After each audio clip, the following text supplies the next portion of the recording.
The Pokemon Scarlet and Violet leak season has been the craziest one yet, which feels crazy to say because I said it about Pokemon Sword and Shield, Pokemon Let's Go, Pokemon Ultra Sun, Ultra Moon, and the original insanity of the Pokemon Sun and Moon leaks. But I mean, this dude was leaked 2 months ago, because we got the earliest gameplay footage we've ever seen from a Pokemon game. We also had Grusha, terastallizing, so like the main gimmick for the new Pokemon game, and there's new Pokemon to be revealed, new gym leaders, Bigfoot sightings. It is absolute insanity, and it feels like we know about half of the game by now. And that got me thinking about some of the other leaks and how crazy they were, because with this, that's fake. That's just Omega Ruby and Alpha Sapphire assets. And, you know, that 4chan post from April 1st, of course it's April Fool's, right? It's not like we're going to get the Pokemon Yellow version remake instead of Generation 8 or whatever. Oh, yeah, Pokemon Let's Go was actually wild when you broke it down. And then somehow, concept art leaks? No, anyone can fake that. Why is there that girl in the trailer, though, next to the Sleeping Incineroar? Lucky guess. So yeah, with all the like craziness that we've seen, the Team Rainbow Rocket leaks, which I'd have to say are the second best leaks we've had, I'm still gonna say at this time, the Affleck leaks are #1 when it comes to Pokemon leaks, because we got so much information, it was just clear, coherent, all correct, and my favorite thing about it is that it read like a script. Every time there was a new update for Pokemon Sword and Shield, we got a little bit more, like, the Affleck leaks were already confirmed at a point. We got a little bit more, and we had a little bit more to wait for, and there was still new information coming in. What I don't like about what's going on with, like, these leaks is there's too much muddying going on. There's too much weirdness. My issue is that the Pokemon leak community has completely lost their mind. They still just, like, love promoting fake information, and it's really hard to sift through Kaka's real leaks and Ku's fake leaks, and no one's really doing their due diligence. But also, because the leaker just, like, keeps on phasing in and out of reality and has, like, private Twitter accounts, because what they're doing is hella illegal, and all kinds of, like, other weirdness going on. So we just don't have the cleanliness. We don't have this information coming together like we did for Pokemon Sword and Shield, which is why Ku is not a credible leaker. Making 100 schizo posts of vague information and then having needlessly cryptic riddles to just get a few things kinda right means you aren't reliable. Now for emphasis, I'm going to bust out my Dragon Scimitar pointer. This is how you're credible. You just lay all the information out there, or you just straight up show that you have access to the game. Now, unfortunately, Kaka's leaks have kind of gotten needlessly cryptic, and again, it's like this on-again, off-again, guy doesn't exist. Is this the real poster? Is it not? By the way, they're conflating Ku's nonsense with it, so that's unreliable now.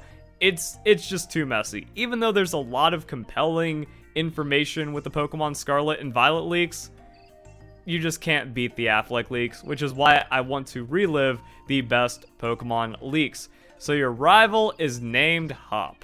Bruh, the Affleck leaks got so crazy when this started coming together, because it wasn't in this exact order, and then the bits and pieces were just kind of like falling into place. So you'll also be facing against Bade and Marnie. Team Yell is the gang in this game, who are well-meaning fans of Marnie, causing trouble. Now, unfortunately, Team Yell, just a very unfortunate and just needlessly annoying group. So yeah, like, could kind of see that coming, but no matter the leaks, like, you can't predict what's going to be in the game, good or bad. With Team Yell, very bad.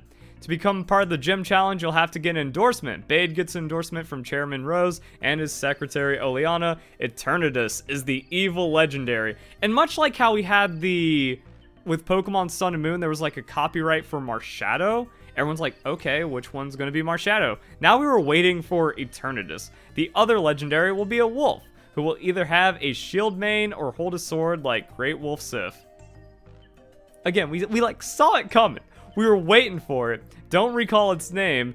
And that's where things were weird in the Pokemon community even back in 2019. Now, the Pokemon community has been ill for over a decade at this point, but scumbags like A-Drive just making a living off of lying and clickbaiting and promoting fake information as though it's plausible had already rotten the brain of the Pokemon community to where even though we had the logos for Pokemon Sword and Shield, people were in denial. They were like, nah, it's not going to be so on the nose that the legendary Pokemon are going to be a Sword Wolf and a Shield Wolf. And there were even people doubting the Affleck leaks because, oh, they're just reading off of the logos. Anyone can do that. The same people that thought we were going to be getting armored forms and armored evolutions, even though that leak only existed after the reveal of Generation 8. The Pokemon community has been bafflingly stupid for a long time. And even for the people that were expecting it to be this straightforward, it was just funny how it played out, where it's like, really, Great Wolf Sif and a Shield Wolf. Alright, can't wait to see it. And honestly, Generation 8 has the coolest, best legendary duo. Now, Lugia is my favorite legendary Pokemon, but Ho-Oh drags Generation 2 down. Sword Wolf and Shield Wolf, Zacian and Zamazenta, are epic. So at least we got that. We got some really cool Pokemon at the end of the day, and it was all within the leaks. Dynamaxing and Gigantamaxing are new dynamics that will supersize Pokemon in specific areas. So the Affleck leaks go back to May. So it's also some of the earliest. We had like so much information about Pokemon Sword and Shield so early, before the trailer started coming in, and we got to find out a lot about it. So even going back to what we've seen from Pokemon Scarlet and Violet, where it's like, oh, terastallizing and some of the Pokemon and the features, it's like whatever translator or tester gets a hold of this, like you can actually get some pretty deep information, and depends on if they stick around long enough to get more than their initial post. But this was all at once, like, hey, here's all of Pokemon Sword and Shield, because that's how game development works, guys. The game is wrapped in May. And also, like James Turner quitting Game Freak and like announcing it, also Junichi Masuda moving from Game Freak to somewhere else in the Pokemon company also really showed, like, yeah, seems like development mostly finishes in May. That's when promotions and shufflings or just people quitting or getting like let go of in the company start to happen. It all makes sense, it all adds up, and we can still see that Pokemon Sword and Shield was done at this point. And then we can see different ones. So Longcat Meowth, Lapras gets layers like musical bars and musical notes. Pikachu looks like retro fat Pikachu. And then we got Dynamax and Gigantamax, and all the reveals were like spaced out months apart, so we're just kind of watching this come in, waiting for the Lapras, waiting for the other Pokemon designs, and like the Meowth event got tied in. We got retro fat Pikachu. By the way, James Turner tweeting out, he designed Gigantamax Pikachu. So all those like old school Pokemon fans that talk about Fat Pikachu being perfection, being the best Pikachu design, at least James Turner was responsible for bringing that into modern Pokemon, which means James Turner has done 3 amazing things for Pokemon in my eyes. Being the art director for Pokemon Battle Revolution, the best Pokemon game ever made, making Gigantamax Pikachu and bringing back Fat Pikachu, and then number 3, leaving Game Freak. Going back into this, we are now at part 2. Oh, Sonia, Leon's former rival. Yeah, we find out about that. Grandmother's the professor. It's all spot on. Some Pokemon, like Farfetch'd, get regional evolutions like Surfetch'd. Meowth looks like a ball of spiky gray fur. And that actually started getting into some really crazy new stuff with the regional variants, because it wasn't just, oh, we have regular Cubone evolving into Alolan Marowak potentially. Now we were going into completely new species of Pokemon, like the Farfetch'd into Surfetch'd. We also see this with Obstagoon and other Pokemon, so that information. But it wasn't just regionals, it wasn't just the effective mega forms of existing Pokemon. We get new Generation 8 Pokemon. Squovet, Greedent, Chipmunk Pokemon with berries, and then you shake the tree, and if it's too many times, it's like, yeah, this guy was a beta tester, or actually like an alpha tester or something for the game, and just had very comprehensive information. Again, kind of like the weirdness we've been seeing with the Pokemon Scarlet and Violet leaks. This is beyond translator level, because they were straight up playing the game. And then in the trailer, we're watching us shake berry trees. It's like, oh my god, it's all happening.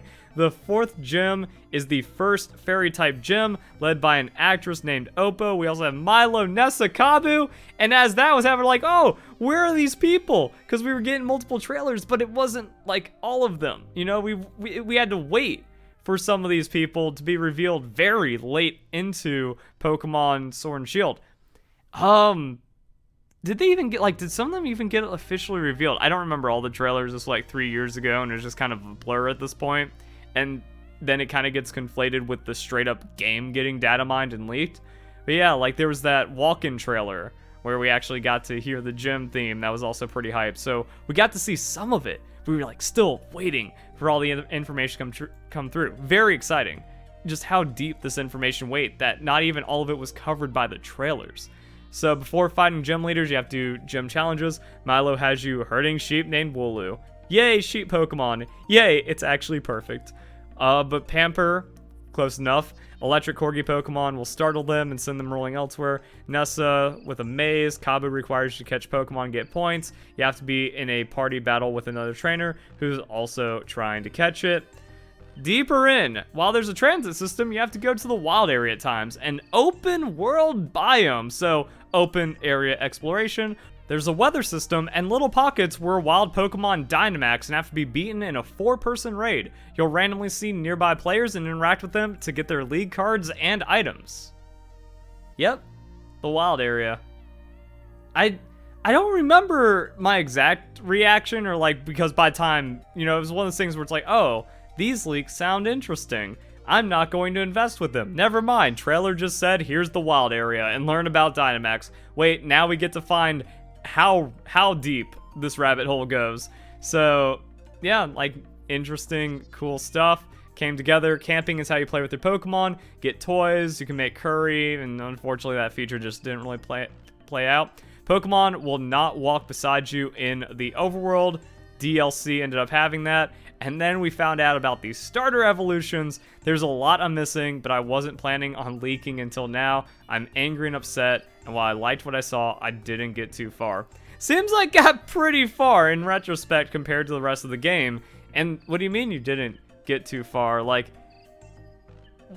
but this, like, what is, I wish we knew more. I wish we knew more about the backstories of how this information gets out. How does the beta testing process go with this? And also, when it comes to Kaka, this person has, like, played the entire game and we're getting, like, super duper late game stuff, or is this, like, an actual, like, beta copy of the game that just leaked out early and is lost? Like, well, lost to the devs and is, like, super duper illegal stuff going on. Like, the way the information depth comes in, and then, like, this person's like, oh, man, I didn't think I was going to leak, but I have to now because the game's so cool, but that makes me wish I got more information from whatever I'm up to. Pretty crazy stuff. And then the best Pokemon so far is the Blue Seagull, who, when it dives, gets a Barracuda in its mouth or a Pikachu, and then it launches at the enemy.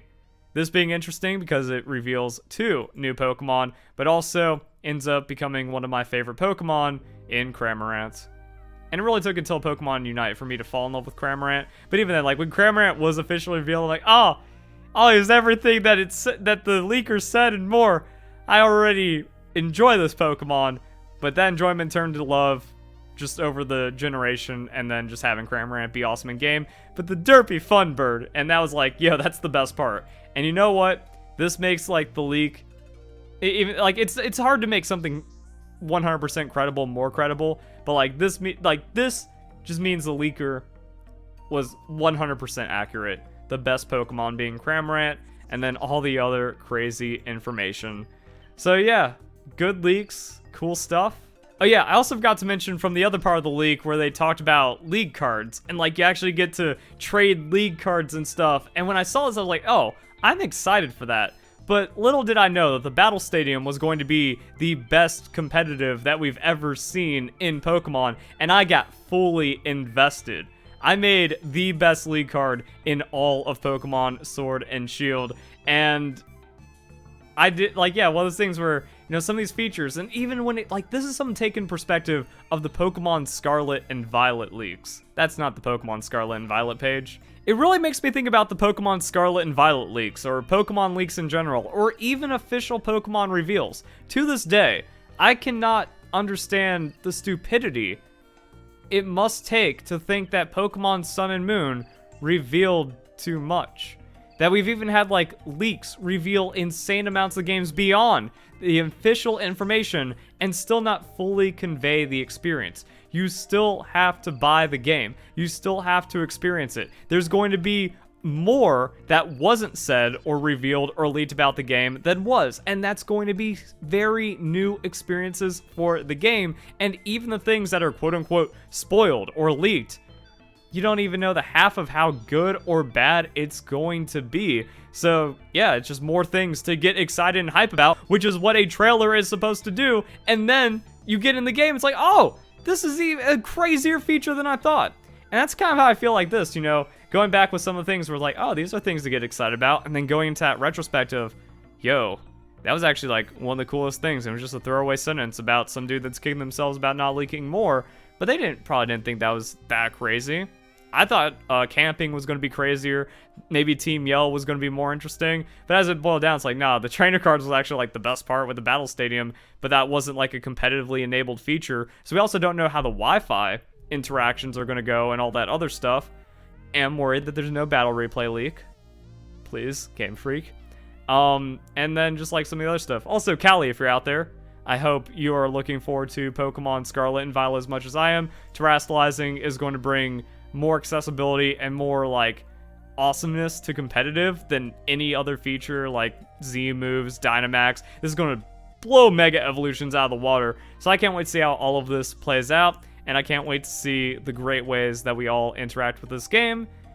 Leaked, official, not, whatever. So yeah, even though we already know how this story plays out, it's fun, and it even makes me more excited for the future. So if you guys enjoyed the video, hope you have a nice day. Thank you very much for watching.